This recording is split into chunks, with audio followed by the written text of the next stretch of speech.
Hola a todos, vamos a hablar hoy de comentario de texto y vamos a hablar hoy de la combinación de las modalidades textuales. Es decir, en este vídeo vamos a explicar con un poquito más de detalle esos apuntes que os di justo antes de las vacaciones de Navidad. Así que es muy importante que los leamos y que los tengamos ahora mismo delante para ir repasando los aspectos más importantes.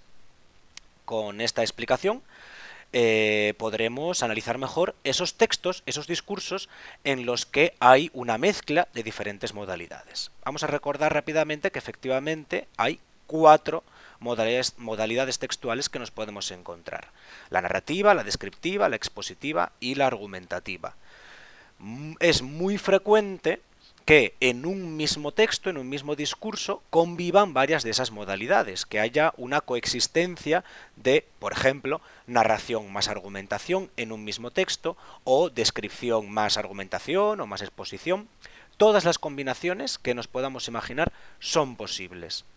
Lo habitual es que en los textos que nosotros estamos trabajando, con los que estamos trabajando en este curso, nos encontremos a lo mejor con una mezcla de la narración y de la argumentación, de la descripción y de la exposición, es decir, de dos de esas modalidades. No obstante, ¿vale? Una de ellas, como dice aquí, predominará sobre las demás. Dice: para averiguar cuál es la modalidad que predomina, debemos analizar cuál es la intención comunicativa básica del autor. La intención comunicativa. Bueno, pues entonces vamos a recordar cuáles en principio las intenciones comunicativas que predominan en cada una de las modalidades. En la narración, ¿qué pretende, ¿no? ¿Qué intención comunicativa? ¿Qué pretende conseguir el autor? Relatar unos hechos. En la descripción, el objetivo es enumerar los rasgos de una realidad.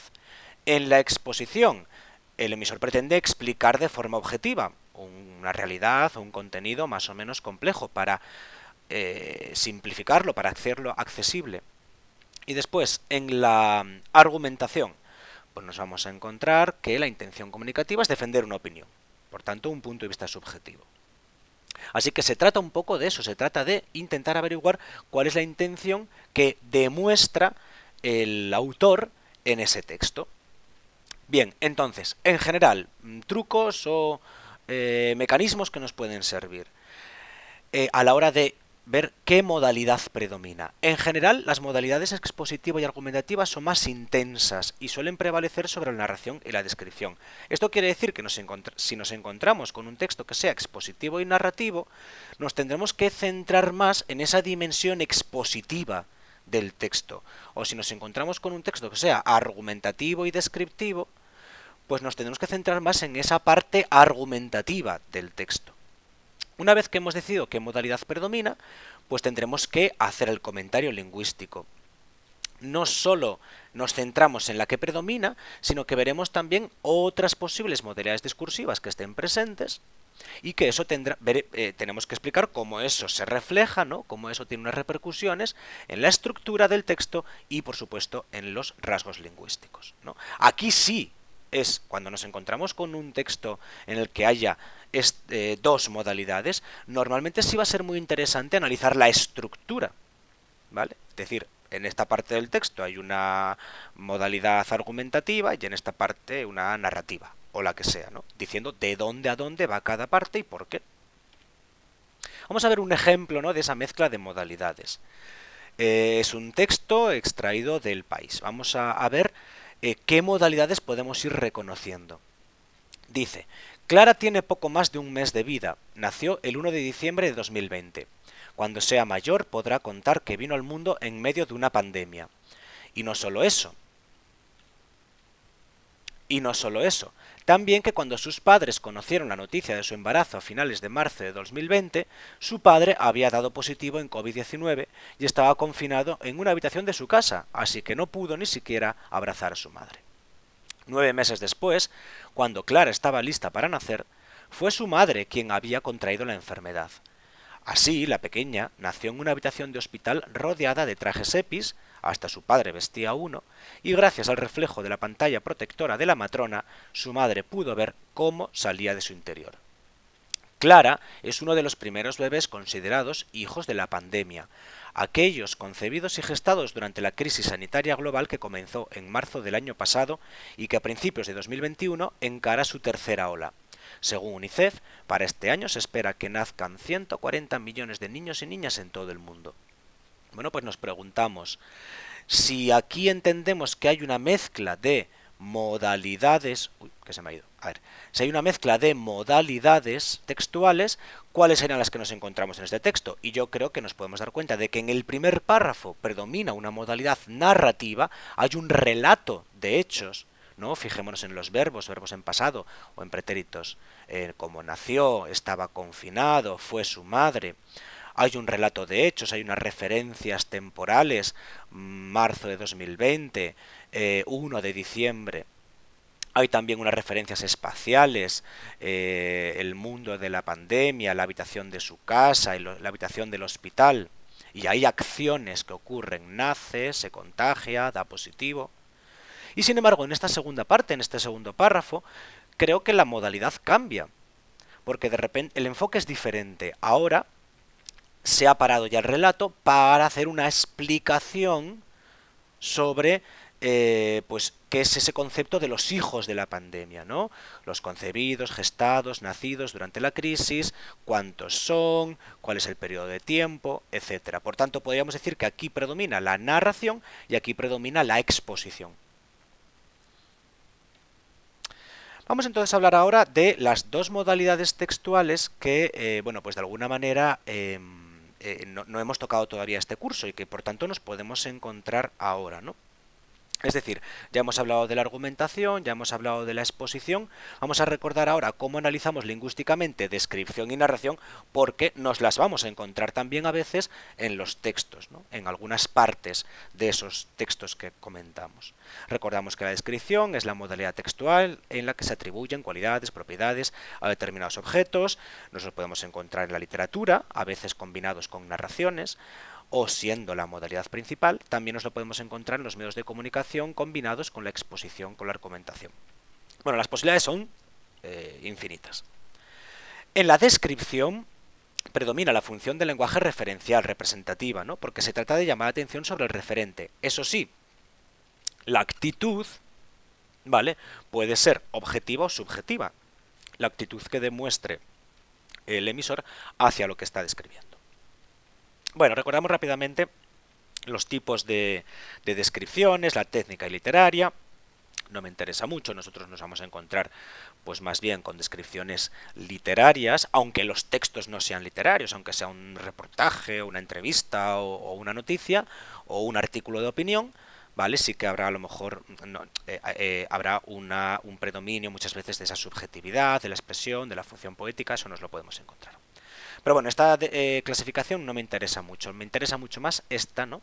Según el objeto descrito, si nos encontramos con un pasaje descriptivo, pues podremos clasificar si es una prosopografía, una etopeya o un retrato, en el caso de la descripción de personas, ¿no? Recordamos que la prosopografía tiene que ver con los aspectos físicos, la etopeya psicológicos, retrato la combinación de ambos, y después nos podemos encontrar con descripciones de lugares, a eso lo llamaremos técnicamente topografías, así lo pondremos, animales u objetos, ¿no?, que se llama pragmatografías. Vale, recordamos rápidamente los rasgos lingüísticos de la descripción, los tenemos en los apuntes, aquí tenemos los que tienen que ver con lo morfológico, los que tienen que ver con lo sintáctico, léxico-semántico y con lo estilístico. Pero en vez de leerlo yo aquí ahora, vamos a verlo directamente en un ejemplo, ¿no? Es un ejemplo sacado de un blog de tecnología que se llama Shataka. ¿Vale? Vamos a leerlo. Dice: en el momento de escribir estas líneas, Ibai Llanos, Bilbao 1995... A ver, se ha ido. Repito. En el momento de escribir estas líneas, Ibai Llanos, Bilbao 1995, tiene un pene de goma como foto de perfil en Twitter. Su último tweet dice: DJ Mario, eres un hijo de puta y una de las personas más indeseables de este país. El referido ha provocado que Ibai se ponga dicha foto de perfil, víctima de su propio reto, en el que desafiaba a que la foto que más me gusta lograse, entre las que le respondieran a su tweet, sería la que se pondría durante 24 horas. Y así lo cumplió. Ibai es una persona ante todo peculiar. Mientras nos espera en la puerta de una cafetería de su ciudad natal, juega con el móvil apoyado en una pared. Viste cómodo, sin pretensiones. Cualquiera diría que es un buen chico, de los que se hacen la cama en los hoteles. Tras su cara de no haber roto un plato se esconde en un vozarrón y un carisma que calientan a gradas enteras. Ese es su trabajo principal, comentar y narrar partidas de eSports para la LVP, Liga de Videojuegos Profesional, con videojuegos que van de League of Legends a Fortnite. Vale, fijaros, este es un texto descriptivo, ¿de acuerdo? Aquí no hay combinación de modalidades, pero nos sirve como ejemplo si nos encontráramos esto, ¿no? Este fragmento como parte de un discurso mayor. ¿Cómo lo comentaríamos lingüísticamente? Bueno, a nivel morfológico hemos dicho que predominan sustantivos concretos, determinantes posesivos, verbos atributivos, adjetivos y verbos en presente, ¿vale? Esto hay que saber recordarlo porque es lo que nos solemos encontrar en los pasajes descriptivos. Pues aquí lo vemos, sustantivos concretos como líneas, foto, tweet, puerta, cafetería, ciudad, hay muchísimos, ¿no? Tiene sentido que una descripción predomine en los sustantivos concretos, si estamos hablando, por ejemplo, en este caso de una persona, ¿no? Este está describiendo a Ibai Llanos. También los determinantes posesivos, ¿no? Pues porque muchas veces hacen referencia a aquellas cosas que pertenecen o se relacionan con lo descrito. En este caso, una persona, su último tuit, su propio reto, su tuit, su ciudad. Verbos atributivos, obviamente, los verbos ser, estar o parecer van a ser muy frecuentes. Aquí lo vemos en Ibai es una persona, es un buen chico, es su trabajo principal. Adjetivos también son habituales, obviamente, en las descripciones. Los adjetivos nos sirven para pintar esas cualidades, ¿no?, que tiene el objeto descrito. Indeseable, peculiar, cómodo, buen. Y verbos, en este caso en presente, aunque podrían estar perfectamente en otro tiempo verbal, ¿no? Pero el tiempo presente de alguna manera nos sirve para acercarnos un poquito más a esta escena que se está describiendo, ¿no? Ibai es una persona, cualquiera diría que es un buen chico, viste cómodo, espera en la puerta, se esconde un vozarrón, calientan las gradas, bueno, ¿vale? Verbos en presente que consiguen un poco acercar el discurso a la esfera de actualidad del receptor, ¿no?, del que está leyendo. Vale, seguimos con la descripción. Fijaros ahora en rasgos de nivel sintáctico. En los apuntes habla de justaposición y coordinación, oraciones breves, complementos del nombre. Vamos a ver si lo tenemos en este fragmento descriptivo. Por ejemplo, justaposición y coordinación, ¿no? Dice, cualquiera diría que es un buen chico, coma, de los que se hacen la cama en los hoteles, ¿no? Ahí hay dos oraciones juxtapuestas. Vozarrón y un carisma, dos elementos coordinados por copulación. O aquí, por ejemplo, dos oraciones coordinadas, por juxtaposición, no unidas por juxtaposición. En este caso, esos dos puntos. Ese es su trabajo principal, comentar y narrar partidas. En cuanto al nivel léxico-semántico, son muy habituales en las descripciones elementos deícticos, aquellos que señalan a circunstancias espaciotemporales, en el momento de escribir estas líneas, durante 24 horas, mientras nos espera en la puerta. Y por último, el nivel estilístico, pues yo aquí me voy a centrar en este fragmento, bueno, pues en metáforas, ¿no? Dice, su cara de no haber roto un plato. ¿Esa es una metáfora? Bueno, sí, en el sentido de que las caras no pueden romper plato. Bueno, lo explico de otra manera. No se trata tanto de que Ibai Llanos haya roto un plato o no lo haya roto, ¿no? Sino que eso es significativo de otra cosa, de algo que está más allá. Metáfora, ¿no? Meta, del griego, más allá.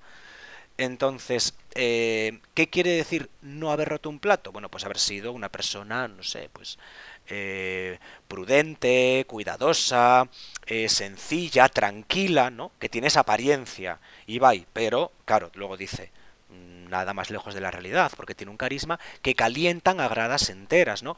Aquí obviamente no se trata de que Ibai Llanos sea una especie de calefactor que hay en los estadios, ¿no? Calentar gradas enteras aquí se refiere a animarlas en lo espiritual, en lo emocional. Vale, pasamos ahora entonces a la segunda modalidad textual que todavía no hemos visto este año. Vamos a hablar ahora de la narración. Dice que se define narración como el relato de uno o varios hechos que se han producido en un determinado contexto y que se concibe dentro de un orden cronológico, ¿no? Es decir, el relato de hechos que ocurren. También aparece en la literatura, en los medios de comunicación, etcétera. También en principio, en esos fragmentos, en esos pasajes más narrativos que nos podemos encontrar, puede predominar la función referencial, ¿no? Porque se trata de de transmitir la realidad que ha acontecido. También tendremos que hablar de la presencia de narradores, de la caracterización de personajes, de la búsqueda de verosimilitud, ¿no? Eso es típico de las narraciones.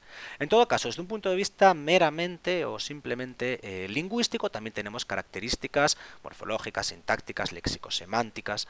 Las tenemos que leer, las tenemos que estudiar. Vamos a verlas directamente en un texto, ¿vale? Aquí tenemos... bueno, he extraído la parte narrativa del texto de antes, ¿no? Del texto de Clara, tiene poco más de un mes de vida. Entonces, fijaros en los rasgos morfológicos, verbos de acción como nacer, dar positivo, confinarse, contraer una enfermedad, en este caso, salir, ver, ¿no? Verbos que tienen que ver con la acción o con percepciones.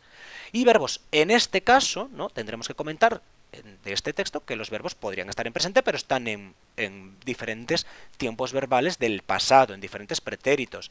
Pretéritos perfectos simples son los que yo he señalado aquí, como vino, conocieron, pudo o fue. Pero también vemos otros tiempos verbales, ¿no? También del pasado, como había dado, ¿vale? Estaba en pretérito imperfecto, había contraído en pretérito pluscuamperfecto. Bien, desde el punto de vista sintáctico, fijaros que se explican los apuntes que muchas veces vamos a encontrar pues oraciones más largas o también oraciones más breves. Es una manera de jugar con el ritmo, esa combinación de los periodos largos y los periodos más cortos. Y el ritmo es muy importante en los textos narrativos. Aquí tenemos, por ejemplo, una oración más bien breve. Clara tiene poco más de un mes de vida, nació el 1 de diciembre de 2020. Pero luego tenemos una oración bastante más larga. Así la pequeña nació en una habitación de hospital. ¿Vale? Es una manera de conseguir, de modificar el ritmo, ¿no? O de modificar, mejor dicho, la extensión de las oraciones para conseguir ritmo. Y también es muy habitual la presencia de conectores que en este caso pues tienen que ver con la capacidad de los textos de ir hilando unos hechos después que otros, ¿no? Cuando sea mayor, y no solo eso, sino que también cuando así la pequeña nació. Es un apoyo, esos conectores, para la sucesión de los acontecimientos. Desde un punto de vista léxico-semántico nos vamos a encontrar con deícticos y referencias temporales y espaciales. El 1 de diciembre, a finales de marzo, en una habitación de su casa, en una habitación de hospital, etcétera, etcétera. Bueno, todos estos rasgos lingüísticos sirven para demostrar, ¿no?, que estaríamos ante una narración o, en el caso anterior, ante una descripción, y consiguen, bueno, pues que todo, dar esa coherencia que es tan importante en los discursos, ¿no? Y que nosotros tenemos que observar con nuestros comentarios de texto. Bueno, espero que os haya servido un poco para aclarar los apuntes, ¿no?, para entenderlos un poquito mejor. Si tenéis alguna duda ya sabéis dónde estoy. Así que nada más por mi parte, nos vemos en clase.